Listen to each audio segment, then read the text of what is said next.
Mtazamaji, taarifa Tanzania ni kwamba watoto watatu wamefariki dunia baada ya moto kuteketeza jiko walimokuwa wamelala katika kijiji cha Kimatisio, eneo la Chepalungu, kaunti ya Bomet. Kwa mujibu wa majirani, walishindwa kuokoa watoto hao kwa moto huo uliosambaa kwa haraka. Maafisa wa polisi wamesema uchunguzi umeanzishwa kubaini chanzo cha moto huo na mazingira yaliyosababisha vifo hivyo. Tulisikia nduru kitu kama saa saba ya usiku. Tulikuja paka hapa, tukaona moto imesidi kushika, moto imeenda juu sana. Sasa tulijaribu kufunguza, moto ilikuwa imekuwa kubwa sana. Baadaye bahati mbaya tumepoteza watoto watatu. Sasa tunasema pole.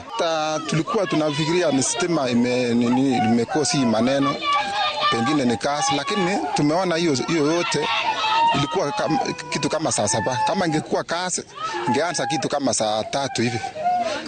Wakati wanakuondoka, bado moto ina lakini sio kasi, tena sio stima.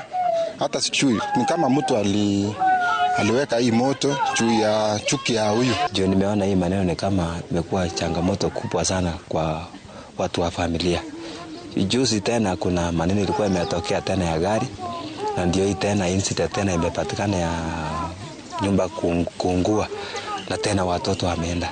Sasa kama kuna vile naweza tufanye watu wa serikali watufanyie uchunguzi, waone vizuri kama ni nini imechanga hii maneno iendelee hivi, atusaidie tuone vile tutafanya.